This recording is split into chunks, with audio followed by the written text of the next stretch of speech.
Sejam muito bem-vindos a mais uma aula aí, né? A última, agora hoje é verdade, né? Ontem eu, ontem eu me despedi, mas eu pensei, não, mas tá faltando ainda mais uma web aula aí de instalações do sistema elétrico de potência, mais conhecido como instalações do CEP, né? Ainda tem, como se diz, ainda tem mais um assunto amarrado aí a gente ainda não falou, né, dos critérios aí de projeto. Daí eu peguei até um assunto que tem a ver, né? Eu já deixei ele aqui na agulha, que essa campanha que a gente está fazendo, né, de divulgação e também mostrar, né, pro egresso, né, pro aluno que você tem, né,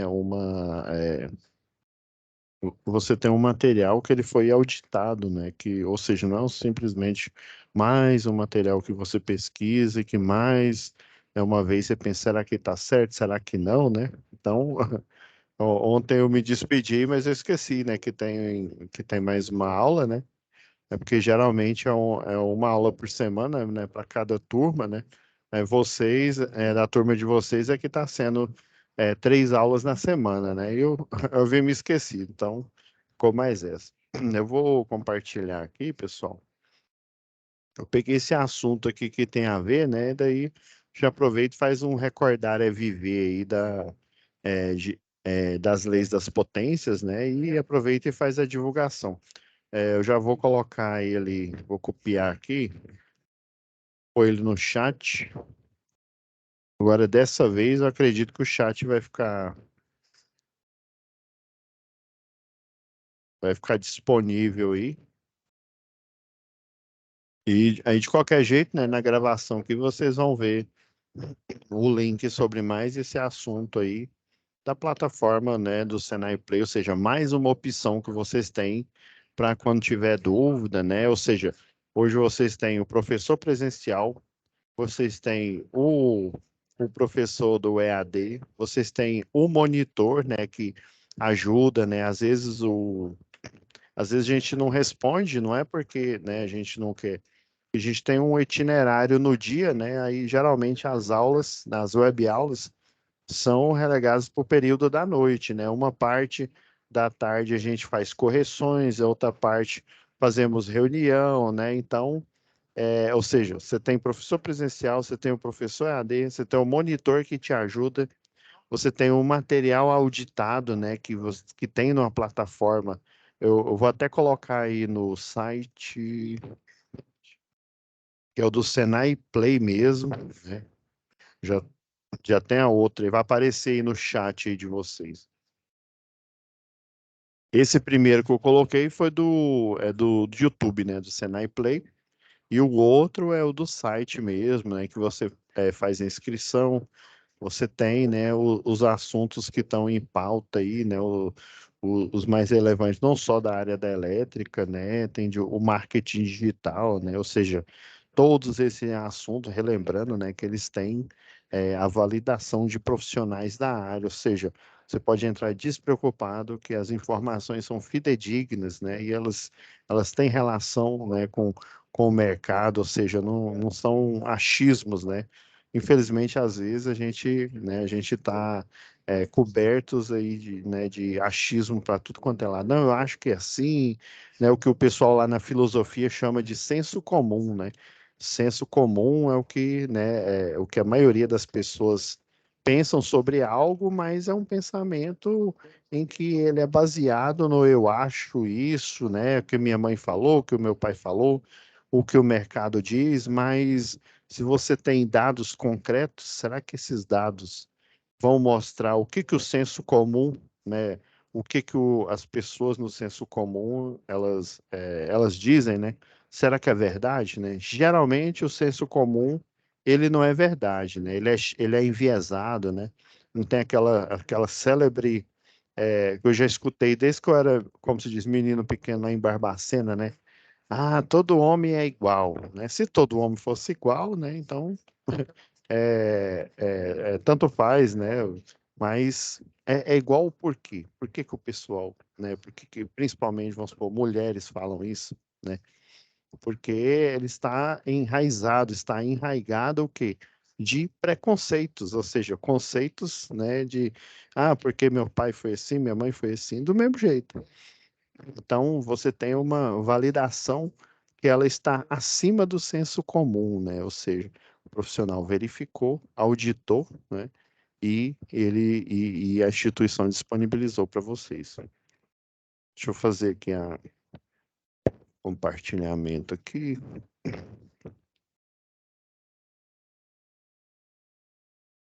Mostrar aqui eu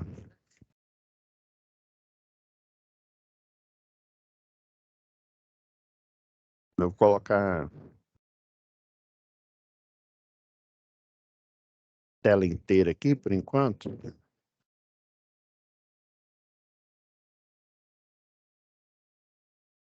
E a gente. Então vamos lá. Eu peguei o que tem a ver aqui, né, com questões de critérios, né, de avaliação de potência, né, igual eu estava falando na última aula aí, né.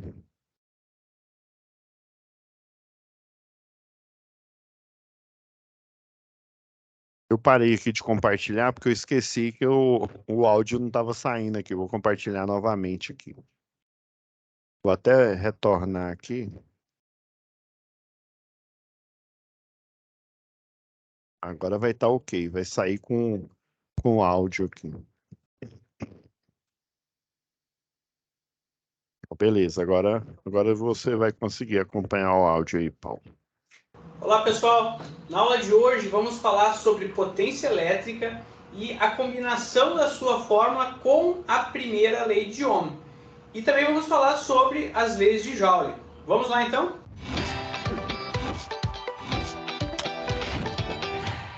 Então voltamos agora para aquele nosso exemplo que a gente não tinha resposta. Por exemplo, quando você estava aí, né, em eletricidade básica, né?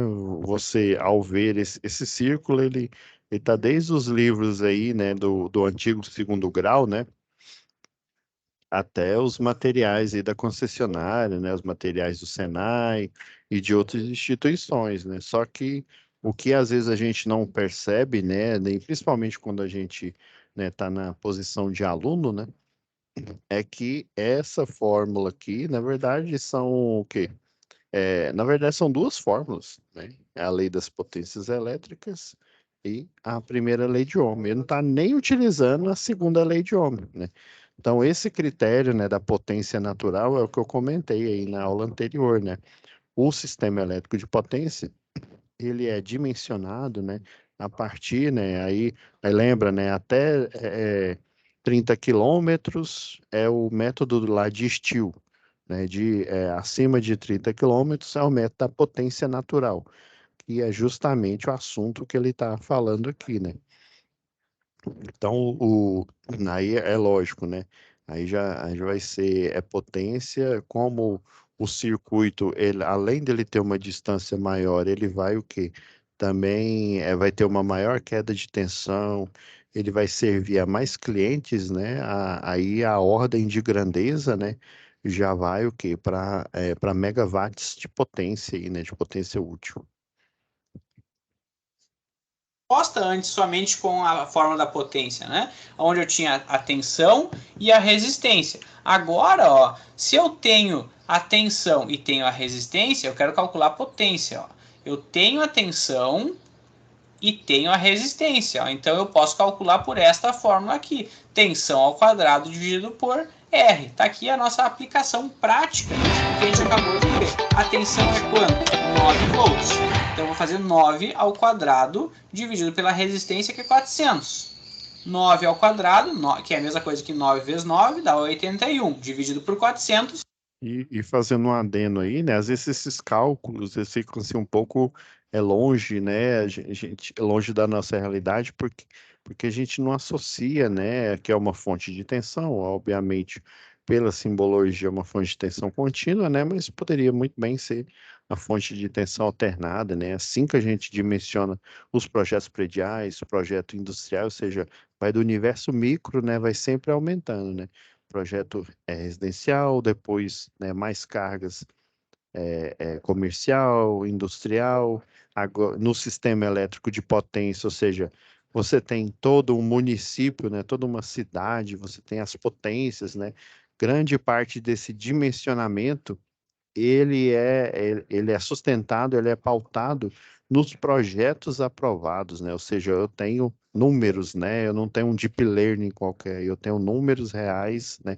De projetos com a impedância, né? Se for acima, um transformador acima de 150, né? Aí você vai ter que fazer chama cálculo de seletividade de carga, né? Para saber a impedância do seu sistema elétrico ali, né? Provavelmente essa impedância ela tem a ver, né, com a reatância indutiva, né, porque majoritariamente as cargas, principalmente de um comercial grande no industrial, é o que são máquinas elétricas, né, toda uma esteira igual da aula anterior, né, da aula de ontem, né, uma esteira transportadora.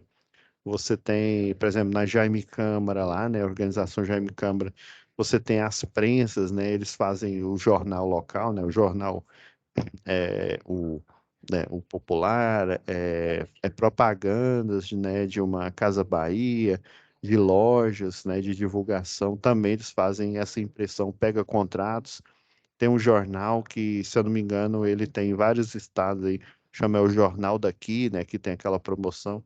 Então, está disfarçado essas cargas nos clientes, mas está disfarçado que é de máquinas elétricas, né? Então, a carga no cliente aqui está pegando um exemplo aqui de resistência, de uma carga puramente resistiva, né? Mas ela, né, como faz parte de um CEP, né? Você, né, e lembra que eu falei na aula anterior, né? Você acrescenta, né, a questão de fator de potência, né, que é o cosseno de φ. Você acrescenta também rendimento, já que a gente está falando de máquinas elétricas, né? Quando a gente fala de máquinas, nós temos as estratégias, né? Desde uma ligação direta, se a potência for baixa, né? Porque a gente tem a questão calcanhar de Aquiles de uma máquina elétrica, que é na partida, né? A corrente, ela é multiplicada, né? Um transitório. Então, você tem desde a estratégia simples, né? Se for uma potência, dependendo em até de 7,5 CV, né? De cavalo vapor, né? De simplesmente ligar, né? E outra estratégia, né? Uma chave compensadora, um soft start, e você vai só escalando essas estratégias aí para poder suplantar, né? A tensão, a corrente elevada de partida, para você poder dar a partida no sistema fabril aí, né? E poder, né? Não fazer com que esse sistema, já que existe um contrato de demanda, fazer com esse sistema, né, entre em colapso, porque aí ele vai entender, né, que é um surto, né, e então o fusível, né, o elo fusível, ele vai se romper, né, a proteção vai acontecer. Então, essas fórmulas são a mesma, gente. O que difere é o tipo de tensão que é alternada, ou seja, aí você tem variáveis a mais, né, que é a questão do fator de potência, de rendimento. Aí, dependendo da máquina, você tem alguns outros conceitos aí, né, como o conceito de reatância, né? Se você utiliza um equipamento puramente resistivo, que ele é dedicado, né, dedicado a aquecimento, basicamente, né? Só aquela lâmpada antiga, né, que é a iluminação, o restante majoritariamente é dedicado a aquecimento, né, de cargas. E o restante é o quê? São máquinas indutivas que têm relação com a reatância indutiva, que enrolamentos, né, e os capacitores que estão integrados em outro tipo de máquinas aí, né? Então, às vezes, a gente fica, né, em um concurso, né, até para você entrar em uma empresa aí, pessoal na integração, né, eles aplicam avaliações, né, antes de você entrar para saber se você tem conhecimento lá naquela área, né, então é importante a gente estar procurando essas informações, sempre estar estudando, né, eu desde que, até, se eu não me engano, eu comentei ontem com vocês, né, eu nunca estudei tanto, né? Hoje em dia eu estudo mais do que quando eu estava, né, na faculdade. Então, a gente observar essas coisas, ver esses símbolos aqui, né? Fazer com que cada vez mais esses símbolos pareçam menos, né, alheios a gente, né, menos alienígena e mais a gente incorporar esses cálculos, né, igual a gente vê esse desenho aqui, né, com montagem eletromecânica e de uma infraestrutura de uma subtransmissão aqui. E daí a gente fica, né, com medo, fica apavorado. Nossa, será que eu vou entender esses desenhos, né? A gente, né, existem os padrões, basicamente são distâncias, porque nós temos o efeito indutivo, né? Então, eu tenho que ter uma distância x para evitar que esse efeito indutivo ele cause, né, uma indução eletromagnética, que aí vai causar a formação de potencial elétrico, e, consequentemente, como essa estrutura ela está engastada, né, está enterrada aqui parte dela, e aí existe também um cálculo de engastamento, né? Então, aí vai formar uma diferença de potencial, ou seja, vai provocar, provavelmente, como ela está engastada na Terra, né, a DDP, da onde, né, onde está pegando essa indução eletromagnética para a Terra, né, vai dar uma diferença de potencial e uma corrente de curto-circuito, vai haver arco elétrico. Então, é importante a gente estar de olho, né, nesses critérios aqui de cálculo aqui. A gente está fazendo a revisão aqui e lembrando que eles foram validados. 0,2025 watts, porque eu estou calculando potência, né? Se eu transformar isso para um submúltiplo, quero transformar para miliwatts, eu vou dividir, né, esse meu valor jogando a vírgula 3 vezes para a direita. Então eu vou ter 1, 2, 3, 202,5 miliwatts. Então aqui é uma aplicação então de um submúltiplo, porque não vou falar, a potência deu 0,2025. Não, o modo correto técnico de falar é a potência desse circuito é de 202,5 miliwatts. Ok? Então essa é a aplicação direta, né, das fórmulas que a gente acabou de desenvolver. Em resumo, então, num circuito série e num circuito paralelo. Determinação da potência. Num circuito série, o que a gente viu? Que a potência, tá, de um equipamento ela vai se somar, né? A potência total no circuito série, esta potência mais essa potência vai ser igual à potência total. E no circuito paralelo, a mesma coisa. As potências sempre vão se somar, não importa quantas resistências vão ter, cada potência, cada resistor, né, vai ter uma potência e essas potências vão se somar. Pegando esse gancho e aproveitando, né? O bom que eu tô vendo esse vídeo aqui, né, do colega aqui pela primeira vez, né? Então, relembrando todas as cargas, ou seja, os equipamentos que estão, né, na nossa. A gente pegando em retrospecto aqui, né? Em um sistema elétrico de distribuição, essas cargas são acopladas em paralelo, viu? Ele falou em série, falou em paralelo, porque existem esses dois tipos de acoplamento, mas elas estão em paralelo. Lembrando que qualquer carga, seja ela residencial, comercial e industrial, eles são acoplados aonde? No secundário do transformador, né, na baixa tensão. Então, qualquer equipamento monofásico, pelo menos aqui da concessionária local, é 220 volts, fase 220 e o neutro zero, né? A DDP dá 220 volts. E daí, né, mesmo se eu tiver equipamentos ligados em série, né, a desvantagem é que se eu ligar equipamentos em série, se um queimar ou se eu desligar um deles, todos os outros equipamentos eles vão se desligar. Por isso, esse é o motivo de qualquer equipamento do sistema elétrico potência ele ser acoplado em paralelo, né? Se fosse acoplado em série, né, a fase estaria, por exemplo, em um dos equipamentos e o neutro no último equipamento que eu coloco em série aqui. Ou seja, dos polos da tomada de um equipamento se conectaria com o do outro e assim sucessivamente, né? Ou seja, e também nada eficiente, né? Se um equipamento se desligar ou queimar, todos se desligam. Já em paralelo, não, você tem essa vantagem. Ah, professor, mas se eu coloco um computador, né, e o computador, eu sei a tensão interna dele, né, a corrente é em tensão e corrente contínua, né? Ok. Porém, a fonte que alimenta ele, seja um notebook, por exemplo, né? Uma fonte de alimentação que carrega a bateria, ela vai converter sempre do paralelo, todos os equipamentos, independente se internamente ele utiliza tensão e corrente contínua, ele vai ser acoplado, né, em paralelo e vai haver uma conversão, porque existe uma fonte, né? Uma fonte que pega essa tensão padrão. Imagina, eu ter, dependendo do equipamento, dependendo da localidade, eu ter vários níveis de tensão. Ah, a gente tem locais, né, em que a tensão é 127, até mesmo em locais que ela é 110, né, em locais que é 220. Né, mas aí você tem poucos padrões, né? Independente desses padrões, todo equipamento ele tem uma fonte. Se ele utilizar a tensão bruta, né? Ou seja, por exemplo, um chuveiro, ele pega aquela tensão, né? O 220, né? Se for numa região que o fase neutra é 220, ele pega aquela tensão bruta e converte, né? Em trabalho, ou seja, em calor, né?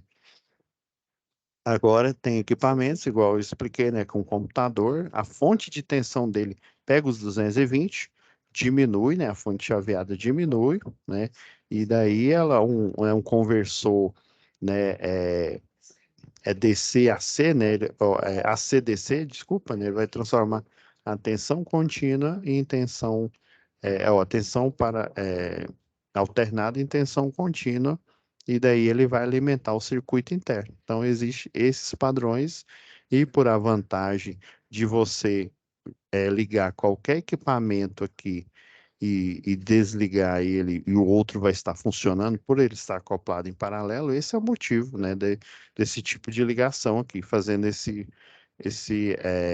adeno aí. Num circuito sério, então, resumindo o que a gente já viu nesta aula e em aulas passadas. No circuito sério, o que é igual? A corrente, né? A corrente é igual em série. Então, a corrente que circula aqui é a mesma que circula aqui.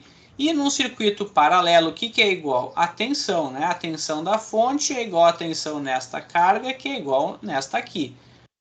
Fazendo outro adendo aqui, por isso que o professor lá de Fundamentos de Eletricidade, né, ou né, Eletricidade Geral, ele, né, chama o circuito em série de divisor de tensão. Por quê? Porque a corrente é a mesma, né, para esse tipo de arranjo aqui em série, né? Então, um outro nome, né, ou você tem uma associação em série, dependendo aí da bibliografia do livro, o autor ele fala, ó, resolva esse circuito aqui, divisor de tensão. Opa, aí você, divisor de tensão quer dizer o quê? Que as cargas, independente se ela for resistiva, indutiva ou capacitiva, elas estão acopladas em série. Agora, se ele disser que o circuito, né, é um divisor de corrente, opa, você já pega a visão. Ah, divisor de corrente, então cada equipamento tem uma corrente específica, porém a tensão é igual, né? Ele está ligado em paralelo, pegando, né, a referência que eu falei, todo o equipamento do sistema elétrico de potência,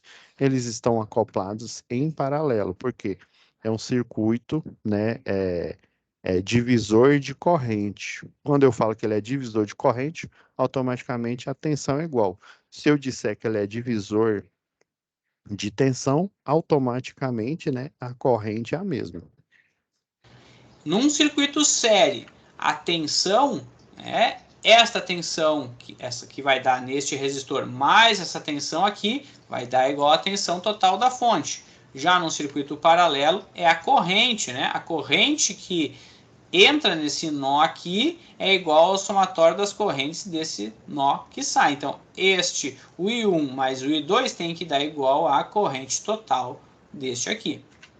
A resistência num circuito série eu somo esta mais esta, e a resistência no circuito paralelo eu aplico a fórmula, né? Esse resistor vezes esse aqui, dividido por este aqui mais este aqui. E no conteúdo de hoje... Lembrando aqui, pessoal, essa fórmula, né, rápida aqui, eu só vou aplicar esse formato aqui se forem duas cargas, né? Se forem mais cargas, geralmente em um concurso, em uma tarefa que você faz, né, no curso de eletrotécnica, você divide duas a duas e você do circuito misto, né?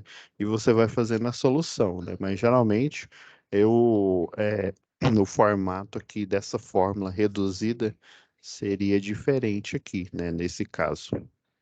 Foi visto a potência. Então, tanto no circuito série quanto no circuito paralelo, as potências se somam.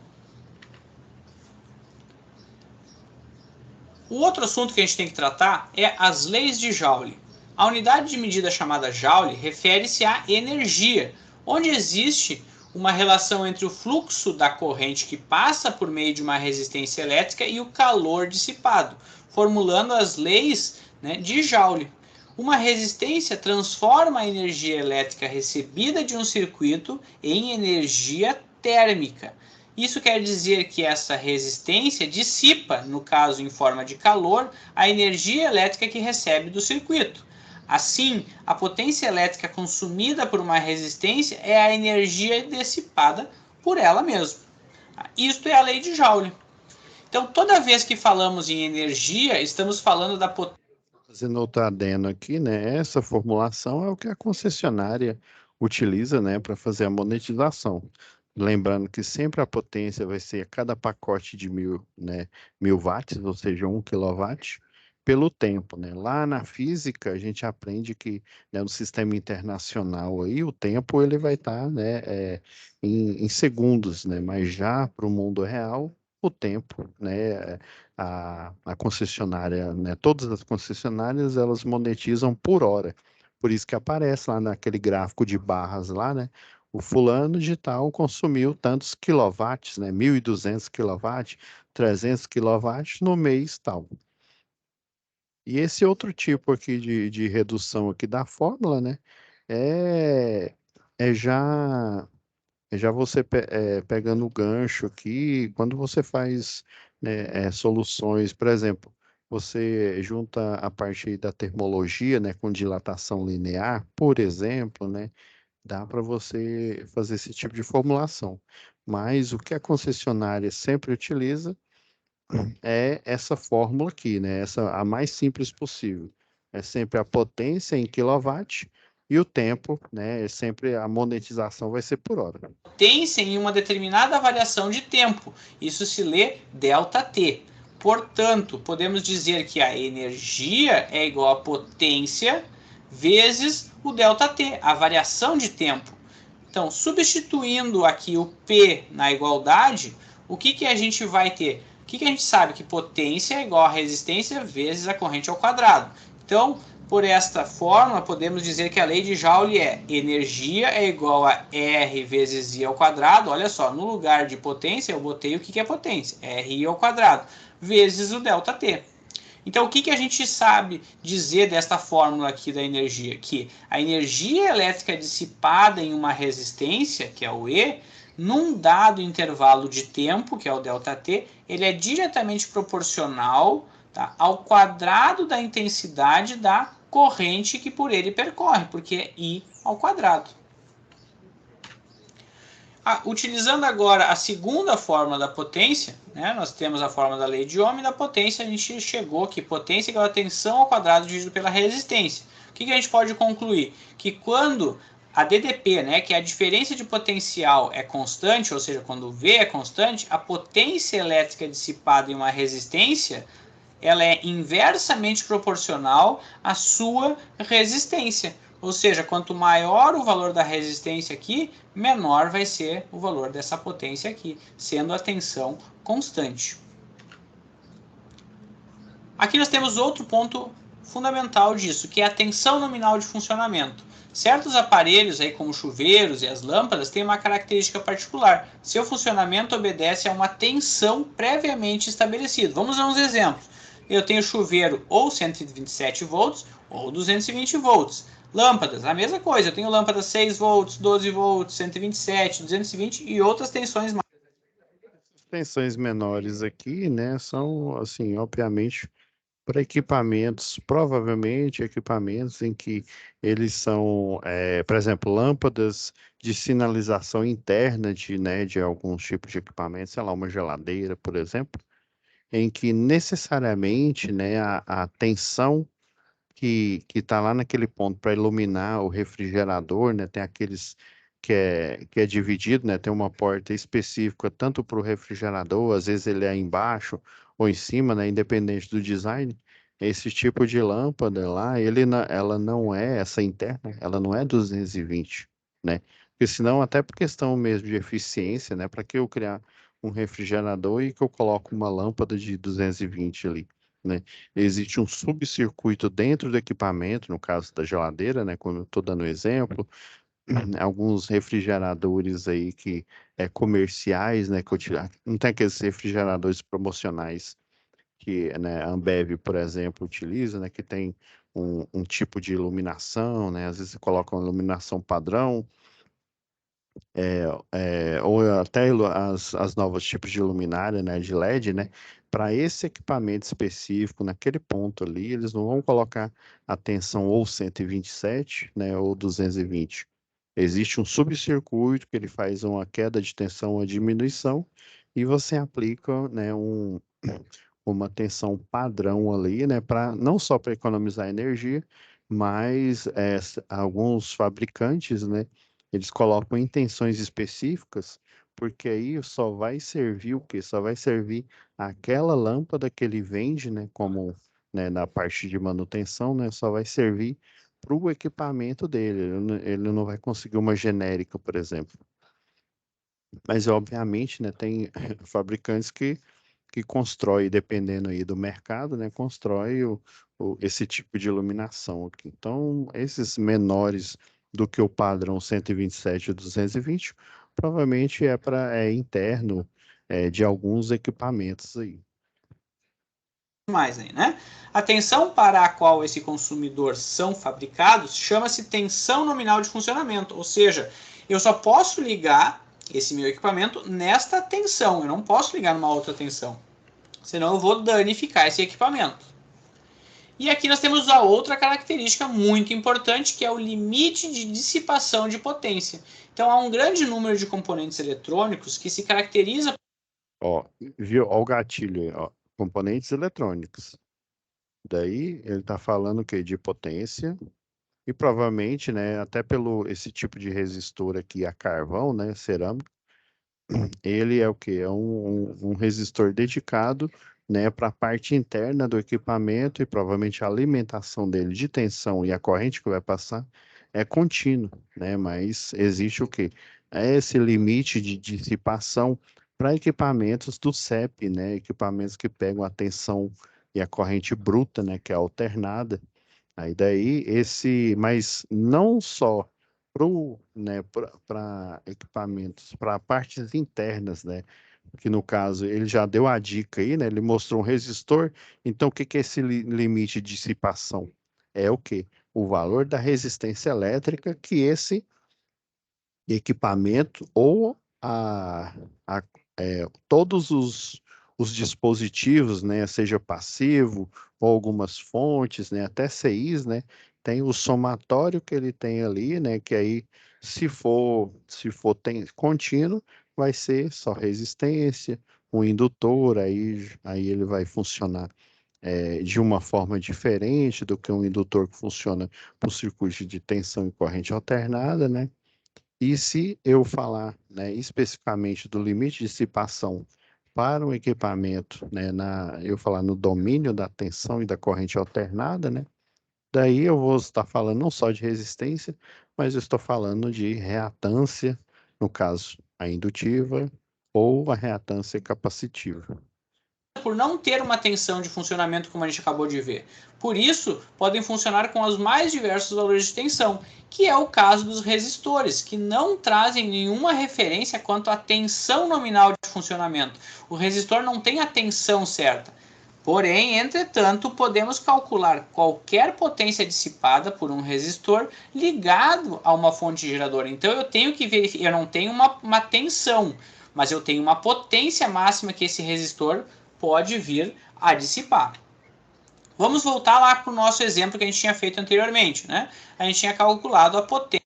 Quando ele denomina, né, um equipamento, aí no caso, né, igual eu fiz a distinção, né, tem um resistor bruto, que aí funciona por um circuito de tensão e corrente contínua, e existe, né, a questão de reatância, porque no sistema, né, de tensão e corrente alternada, eu tenho resistores, a parte que seria a parte real, né, e eu tenho os indutores e capacitores, que seria a parte imaginária lá, né.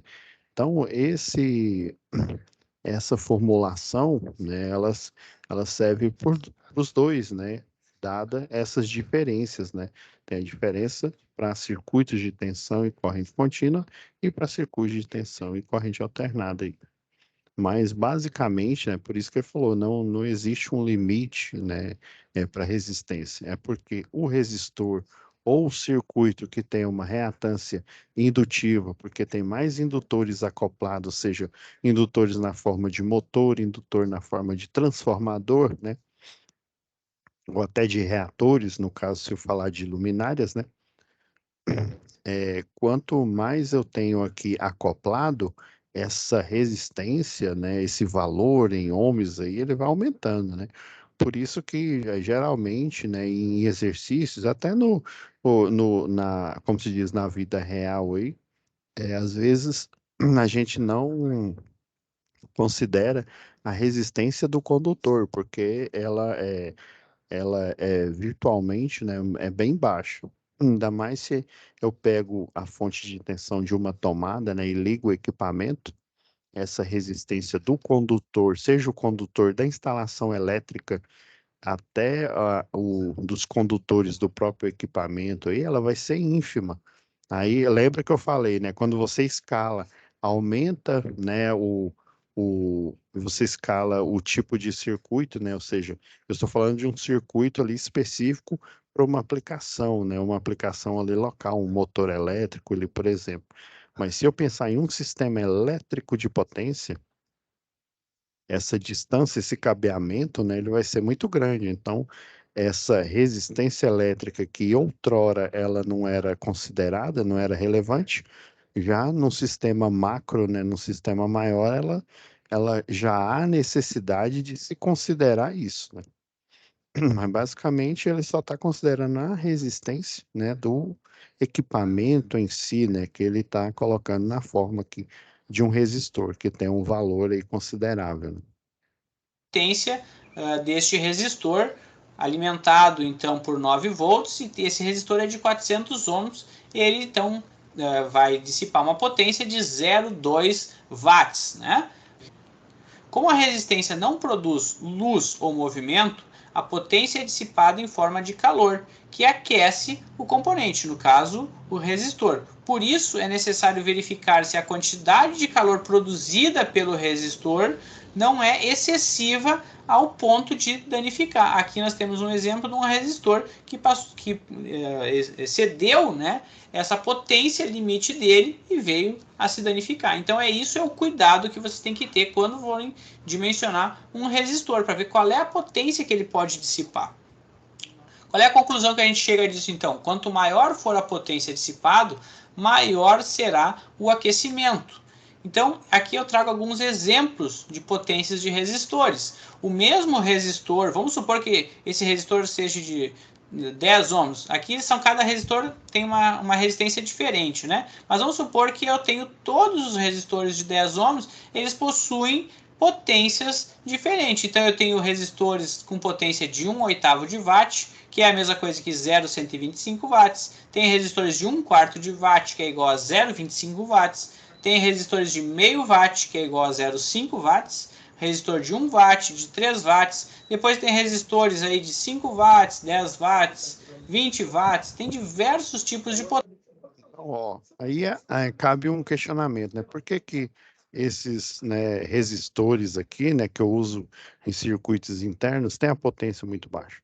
É porque nesses circuitos internos aí, né, existe uma estratégia aí de dissipação de potência diferente do que, por exemplo, né, igual eu mostrei ontem de uma correia, desculpa, gente, de uma correia transportadora, porque na correia transportadora eu tenho, né, geralmente várias máquinas ali. Aí essas máquinas, né, ela tem uma reatância indutiva.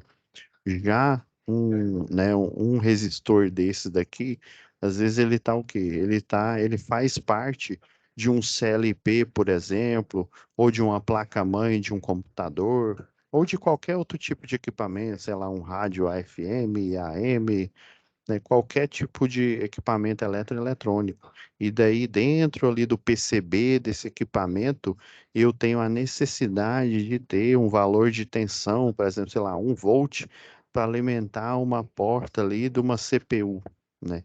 Então, é lógico que eu não vou jogar os 220 ali, né? Eu vou fazer o quê? A diminuição pela fonte de tensão, primeira estratégia, né? Eu faço a conversão de alternada para contínua, essa é a primeira estratégia.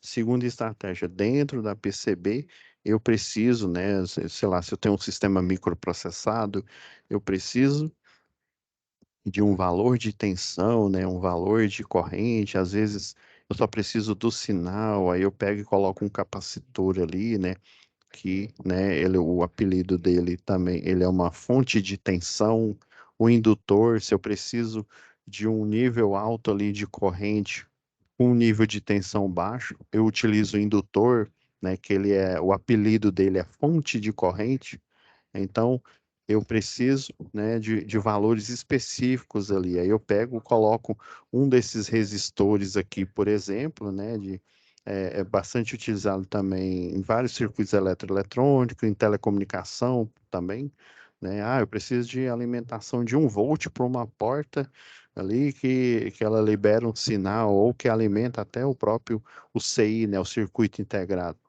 Daí eu vou fazer o quê? Antes de eu ter esse valor, como é que eu vou fazer para criar dentro do equipamento esse valor de 1 volt, por exemplo, ou um outro valor qualquer? O que que eu vou fazer? Eu vou, antes de chegar na alimentação dessa porta, eu vou aplicar uma estratégia, né? Colocar um resistor, às vezes um simples resistor vai resolver o problema, né? Ou eu coloco uma associação em série, ou eu coloco uma associação em paralelo, de forma que eu consiga o quê? Um valor de dissipação de potência, porque o objetivo desse tipo de resistor é o quê? Eu diminuir, dissipar a potência, eu diminuir, né? Diminuir o nível, né? Ali, através do efeito Joule ali, né?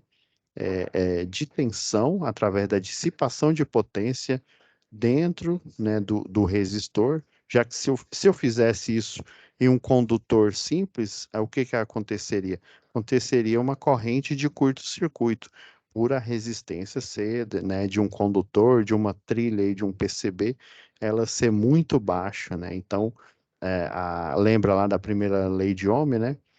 A tensão, a corrente, ela ia o quê? Ela, se a resistência ela é muito baixa, né? A tensão, a corrente, desculpa, né? Ela vai tender ao infinito, né? E por isso que eu tenho que colocar uma estratégia, um resistor em série, ou às vezes ele em paralelo, dependendo do nível de dissipação que eu pretendo, né? Para fazer com que essa queda de tensão, né, diminua a tensão antes do resistor aqui para a tensão requerida, né? Que no caso que eu chutei aqui, né? Uma qualquer que é 1 volt, né? Daí, aí só depois que ele faz a dissipação, né? Nesse arranjo ou em série, ou nesse arranjo em paralelo, ou no arranjo misto, né? Eu faço essa queda de tensão.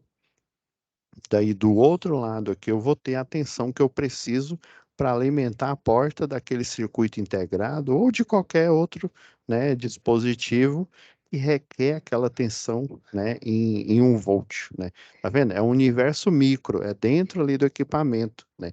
Aí já é uma estratégia diferente. Já no universo macro, né, de instalações do CEP, né, eu tenho que criar outras estratégias, né? Ou seja,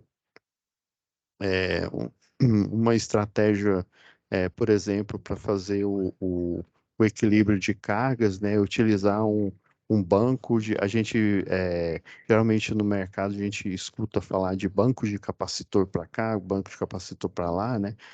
As subestações, elas aplicam. Você tem os bancos de resistores, né?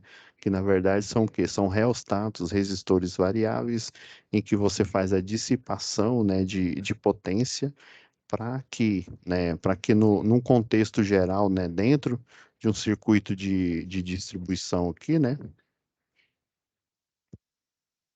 dentro aqui do macro aqui, né, Um exemplo aqui de uma rede, né, uma rede de distribuição aqui, né, ou essa que é aplicada, né, em uma rede de distribuição urbana qualquer aqui, né, ela atinja, né, atinja o nível de tensão, aí geralmente as equações, né, as leis das potências, as leis de Ohm, né, a primeira, a segunda lei de Ohm, todas as equações, elas são, como que eu posso dizer, são convergentes. Se eu tenho um desequilíbrio de carga no sistema elétrico de potência dos alimentadores, essas equações, elas são elas são utilizadas no dimensionamento do sistema elétrico, né? Então, se a carga ela estiver desequilibrada, ou seja, na fase A eu tenho muito mais, sei lá, o dobro, o triplo da fase B, e na fase C eu tenho, sei lá, o sextuplo, né? Essas cargas ficam desbalanceadas e esse dimensionamento planejado aí, né, ele cai por terra. Então eu preciso, como se diz, né, eu preciso gastar para manter o sistema elétrico de potência em sincronia, vamos dizer assim, né? Então eu tenho que fazer o quê? Fazer esse consumo na subestação, ou seja, não é toda subestação que tem isso, tenho que fazer esse consumo. E aí, como é que eu faço esse consumo, já que quem consome é apenas o cliente, né? O cliente residencial, industrial ou comercial, né? Eu tenho que eu mesmo consumir, né? Mas como eu consumo? Através de um banco de resistor, aí eu faço uma estratégia lá, ou em série ou em paralelo, daí eles dissipam, né? Aquecem, né? Mas eles vão aquecer o quê, né? Eles vão só aquecer, vão dissipar a potência para eu poder equilibrar as cargas, né? Por isso que, por exemplo, tem o sistema o trifásico aí, né? As máquinas elétricas em modo gerador, né? Elas estão defasadas em 120 graus, né? Então eu preciso, né, desse equilíbrio perfeito, né? Se eu tiver um desbalanço aí, né, na hora que o sistema integrado nacional ele percebe que há um desbalanço de carga, ele já, né, algumas subestações aí, dependendo da alimentação, ela já faz esse consumo ali em loco, né, com os bancos de resistores, tem um, tem os reatores, né, reatores de potência, que eles, se você olhar ele, né, como se diz, uma inspeção visual simples, você acha que é um transformador, mas na verdade é o quê? É um grande reator que tem, né, esse objetivo junto com o banco de resistor de fazer um consumo, né, um consumo simulado para eu poder equilibrar, né, equilibrar o consumo de carga aí nos alimentadores. O ideal seria, né, eu ter numa fase A, numa fase B ou numa fase C a mesma quantidade de consumo, mas isso, né, na teoria isso acontece, mas na prática, né, eu tenho clientes, né, com requerimentos, com cargas diferentes, né, sempre o cliente residencial, ele consome menos, né, ele vai consumir mais no horário, né, no horário de ponta, né, e já o industrial, né, às vezes até o comercial, dependendo, se for um grande atacadista, ele vai fazer esse consumo no período, né, no período, né, de trabalho, vamos dizer assim, sei lá, das 8 até as 18 horas, por exemplo, né, dependendo. Já o residencial, não, ele quase não consome, né, na parte da manhã, na parte da tarde, já à noite, geralmente, ele tem esse padrão de consumo. Eu lembrei aqui da palavra correta aqui, né? Esse padrão de consumo. Daí, eu tenho que utilizar essa estratégia, né, para esses consumos desbalanceados, eu fazer esse consumo na subestação, né, para ele poder balancear as cargas e o sistema elétrico de potência, né, continuar funcionando, né, de forma ininterrupta aí, né, para garantir principalmente, né, os níveis lá de DEC, FEC, né, as quantidades, a frequência, né, no mês, né, de quedas de fornecimento de energia, né, e o número de vezes, né, que seria o FEC, né, o número de vezes que esses desligamentos ele ocorrem, né, aí você tem que diminuir principalmente para os consumidores. Não que o consumidor residencial não seja importante, né? Mas principalmente para o consumidor, né? Comercial e industrial, né? Que tem os contratos de demanda e tem que lavrar, né? Tem que obedecer esses contratos em si.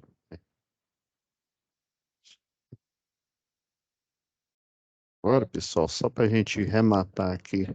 Agora, hoje é sério, né? Hoje é verdade mesmo.